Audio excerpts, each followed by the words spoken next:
Mark इधर रखो है। आज हम अगला चैप्टर पढ़ाएंगे परिमेय संख्याओं का घटाना जब हर समान क्या हो, हर समान। परिमेय संख्याओं का घटाना जब हर समान हो। जैसे आता है 5/7 ऋण 2/7 आता ना। यानी इसका अंश क्या है, 5 है। अंश क्या है, 5 और हर क्या है, 7। यानी जो ऊपर है वो अंश है, नीचे जो है हर है। कह रहे हैं कि जब हर समान हो, तो अगर हर समान है तो क्या करते हैं, यहाँ पर नीचे लिखते हैं हर, नीचे लिख देते हैं हर और ऊपर लिखते हैं अब दोनों अंश या 3 अंश जो भी हो, अंशों का घटाना, अंशों का घटाना। जैसे अभी ये देखो यहाँ पर बराबर कर दिया, हर कितना है 7, समान हर है तो 7 कर दे। अंशों का घटाना माने 5 में से 2 को घटा दिया, कितना हुआ 5 में से 2 का 3/7। यही हमारा उत्तर है। तो एक हो गया घटाने में, एक हो गया जब हर समान हो, और दूसरा है जब हर असमान हो। जब हर असमान हो, जैसे भिन्न का जोड़ घटाना होता है, उसी तरह परिमेय संख्या का भी घटाना और जोड़ होता है। अब है इसमें देखो 5/7 ऋण 1/6 कर दिया बराबर। अब क्या करना है, 7 और 6 का लघुत्तम लेना है। 7×6 42, 7×6 42। अब 7 में 42, जैसे अब आगे करते रहे, 7 का भाग 42 दो बार जाएगा 6 का गुणा किससे करो 5 से, तो 6×5 = 30। ये ऋण है 6 का भाग दो 42 में कितना जाएगा 7, 6 से 42 7 जाएगा। 7 का गुणा अंश करो 1 से, 7 के 7। ये हो गया 30 में से 7 घटा दिया, कितना आ गया 23/42। यही हमारा उत्तर हो गया। तो ये चीज जान लो कि अगर समान हर है तो सिर्फ बटे में हर करो और अंश को घटा दो, और अगर असमान है तो लघुत्तम लेना है और इसको अंश को बदलना है और फिर घटा के इसको लिख देना है। अभ्यास 1C का पहला सवाल है, पहले का पहला है, क्या है, करा 2/3 ऋण 5/3 दो परिमेय संख्या है, दोनों को घटाना है। एक परिमेय संख्या 2/3 है, दूसरी परिमेय संख्या 5/3 है, दोनों को घटाना है। तो हमने बताया था पहले समान हर के लिए बटे करो, और जो हर है 3 है तो 3 कर दे। दोनों बराबर है ना, हर बराबर है तो समान हर वाला फार्मूला लागू हो रहा है। 3 रख दिए, ऊपर जो अंश है उसको लिख दिए 2, फिर ये 5। अब देखो 5 में से 2 घटाया कितना आया 3, निशान क्या हुआ ऋण 3/3। 3 से कट गया ऋण 1 हो गया। ध्यान दो, जब भी ये बड़ी संख्या नहीं है, -5 छोटी होती है, लेकिन 5 ये ऋण है, धन ऋण है। अगर ऋण धन या धन ऋण है तो क्या किया जाता है, घटाया जाता है। क्या किया जाता है, घटाया जाता है। इतना तो सही है, घटा दिया। 5 ये धन है, ये ऋण है, घटा दिया, 5 में से 2 गए 3। लेकिन अब निशान ऋण क्या हुआ, एक जाट फार्मूला हमने निकाला है कि जो संख्या बड़ी है उसका निशान लगा देते हैं। यहाँ पे 5 हमने बड़ी माना, उसकी क्या है निशान ऋण, तो हमने ये ऋण लगा दिया। ऋण 3/3 हो गया, 3 से कट गया ऋण 1 हो गया। यही आपका उत्तर है। चीज दिया हुआ 2/3 ऋण 5/3 कोष्टक कर दिया। तो सबसे पहले कोष्टक करो 2/3, ये कोष्टक करोगे ऋण है, यहाँ पे ऋण है तो आ जाएगा धन 5/3, ठीक ना, बराबर। अब ये क्या है 3, समान क्या है, हर समान है, ऊपर अंश 2 धन 5, ये 5 और 2 जोड़ो क्या है 7/3, ये हमारा उत्तर है। ये कोष्टक खोलो -2/3 हो गया, ये माइनस है ये माइनस है, कोष्टक खोलेंगे प्लस हो गया 5/3 हो गया, समान हर है तो क्या है 3, अंश को सेम रखना, ऋण 2 धन 5। मैंने जैसा बताया कि धन ऋण है या ऋण धन है तो क्या किया जाएगा, घटाया जाएगा। तो सबसे पहले इसको घटा दो, 5 में से 2 गए 3, अब धन होगा कि ऋण होगा, मैंने बताया जाट फार्मूला, जो संख्या बड़ी है उसका निशान लगाते हैं, 5 बड़ी है 5 का निशान धन है तो क्या निशान लगेगा, धन/3, 3 से कट गया, उत्तर आ गया 1। समझ में आयो। कोष्टक सबसे पहले खोलना है, क्या खोलना है, कोष्टक खोलो, ऋण 2/3 हो गया, ऋण 5/3 हो गया। सबसे पहले समान हर वाला है, बटे किया 3 लिख दिया, अंश को सेम रखा, ऋण 2 ऋण 5।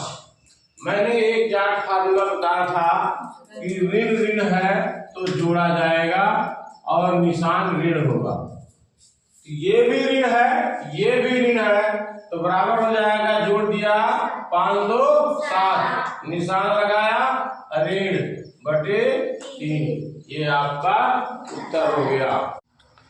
देखो ये सवाल है, निम्नांकित को संख्या रेखा की सहायता से हल करना है।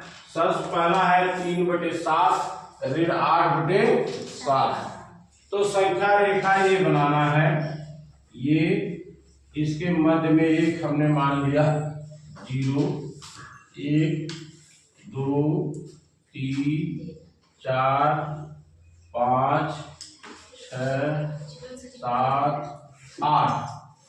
देखो ये समान है, क्या है, समान है 7, इसलिए हमने इसको 1/7 सब में /7 कर दिया, सब में /7 कर दिया। इधर आ जाओ, ऋण 1 ऋण 2 ऋण 3 ऋण 4 ऋण 5 ऋण 6 ऋण 7, इसके भी बटे सबके 7 कर दिए, सबके बटे 7। ये हमारा संख्या रेखा बन गया है। इसके अनुसार अब इसी पे प्रदर्शित करना है। कैसे प्रदर्शित होगा, सबसे पहले 3/7, कहां से शुरू करोगे, 0 से शुरू किया और 3/7 कहाँ आ गया, ये आ गया, क्योंकि धन है इसलिए क्या हुआ, 0 के दाहिनी तरफ गया।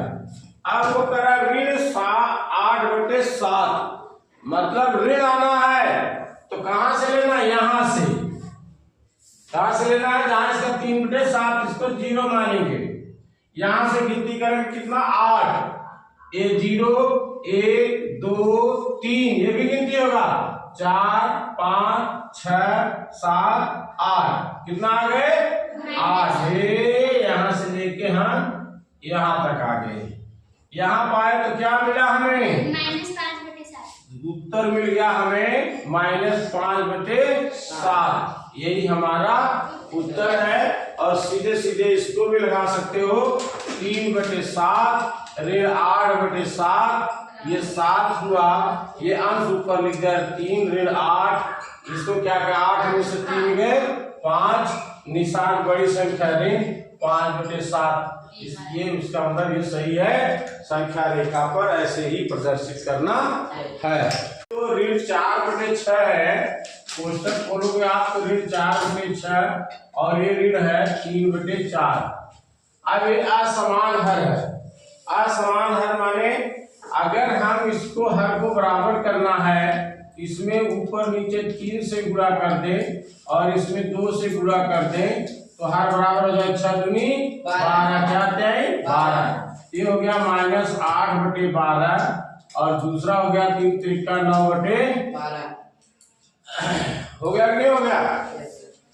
अब वैसे भी डायरेक्ट अगर आप इसको करोगे तो 12 और 9 8 कितना हो जाएगा 17। लेकिन ये करा संख्या रेखा देख लो, ये एक मध्य रेखा मान लो 0 1 2 3 4 इधर का मान है क्योंकि इधर जाने की जरूरत नहीं है। इस तरफ आओ, ऋण 1 ऋण 2 ऋण 3 ऋण 4 ऋण 5 ऋण 6 ऋण 7 ऋण 8 ऋण 9 ऋण 10 ऋण 11 ऋण 12, ठीक ना। इधर आ जाओ आगे, ऋण 13 ऋण 14 ऋण 15 ऋण 16 ऋण 17 ऋण 18। अब देखो इसको बटे 12 है, सब में 12 कर दो, बटे 12 बटे 12 बटे 12 बटे 12 बटे 12 सब में बटे कर दिया, ठीक ना।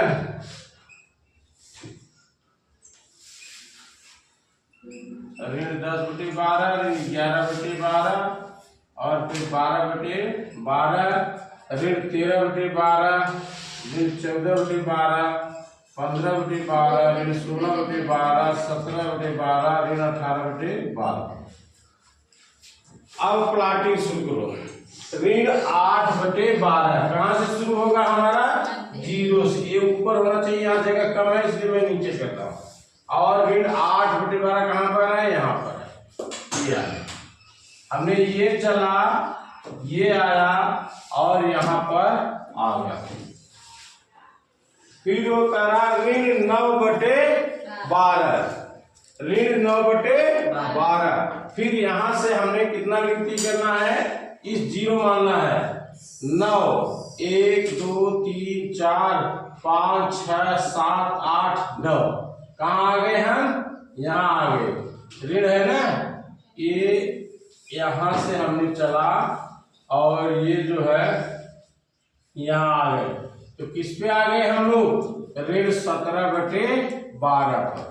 इसका मतलब उत्तर क्या हो गया, ऋण 17/12 हो गया। फिर से समझो, ऋण 8/12 ये भी ऋण है, इसलिए जो प्लाट हुआ उसके बाएं तरफ ही जाएंगे।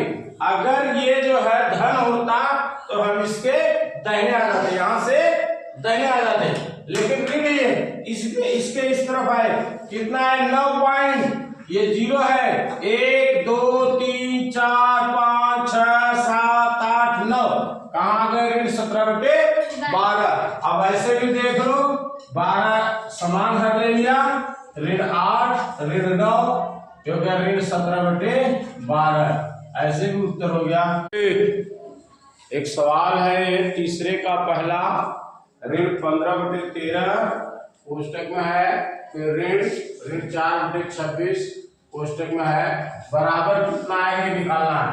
सिंपल सा है, -15/13 इस कोष्टक खोलोगे, माइनस माइनस क्या आ जाएगा प्लस 4/26। 13 और 26 का लघुत्तम 13 गुना 26, ये हो गया 26, लघुत्तम हो गया 26। नॉर्मल ढंग से 13 का भाग 26 में 2 बाहर जाएगा, 2 का गुणा -15 गुना 30 प्लस 4। हमने बता अगर प्लस माइनस है या माइनस प्लस है तो घटाए, 30 में से 4 घटाए कितना हो गया 26। निशान क्या है, 30 को हो जाएगा ऋण 26/26, 26 कट गया, उत्तर आ गया ऋण 1। यहाँ पर उत्तर ऋण 1 होगा। ऋण 7/9 माइनस यहाँ पर खाली स्थान है, इसको भरना है, बराबर 3 है। मैंने इसको मान लिया x है। क्या है? x है। इस जगह है x आएगा तो क्या हो जाएगा? ऋण 7/9 माइनस x बराबर 3। ठीक, अब इसको हम क्या करते हैं, इसी तरफ रहने देते हैं, इसको पक्षांतर कर देते हैं। क्यों? अंक एक तरफ, अक्षर एक तरफ। ये हो गया माइनस x बराबर, ये क्या हो गया 3। ये माइनस है, उस तरफ जाए क्या आ जाएगा प्लस 7/9। समझ में आया इतना? क्योंकि अगर कोई बराबर है और इस तरफ माइनस है, उस तरफ जाएगा प्लस हो जाएगा, इस तरफ प्लस है, उस तरफ जाएगा माइनस हो जाएगा, इस तरफ भाग है, उस तरफ जाके गुणा हो जाएगा, और अगर इधर गुणा है उस तरफ जाके भाग होगा। ये पक्षांतर के नियम है। क्या है? पक्षांतर के नियम है। एक पक्ष को बराबर के दूसरी पक्ष पे ले जाने के लिए, ये ध्यान रखना। ये चीज बहुत छोटी चीज है, लेकिन तुम लोगों को पता नहीं होना चाहिए। अब इसके बटे मैंने 1 कर दिया, माइनस x बराबर बटे 1 कर दिया, क्या लघुत्तम दिया 9। 1 और 9 का लघुत्तम क्या हो गया 9। 1 का भाग 9 में दिया, भाग कितना जाएगा 9। 9 का गुणा 30 पर 9 3 27 प्लस 9 का भाग 9 में दोगे, भाग जाएगा 1। 1 का गुणा क्या हो गया 7। ये बराबर हो गया, इसको जोड़ो 27 प्लस 7 कितना हो जाएगा 34 बटे क्या हो जाएगा 9। अब हमें चाहिए x बराबर, इस x बराबर हमने माइनस को गुणा कर दिया, इधर हो गया माइनस 34/9। कैसे? माइनस x बराबर 34/9 गुणे -1 और गुणे -1 कर दिया। बहुत छोटी छोटी चीजें बता रहा हूँ। 1 का गुणा करो तो माइनस माइनस प्लस हो जाएगा, प्लस x हो गया बराबर, इसका गुणा 34 करोगे -34/9। यही इसका उत्तर हो गया कि x बराबर ऋण 34/9, यानी जो ये खाली स्थान है यहाँ पर आ जाएगा ऋण 34/9।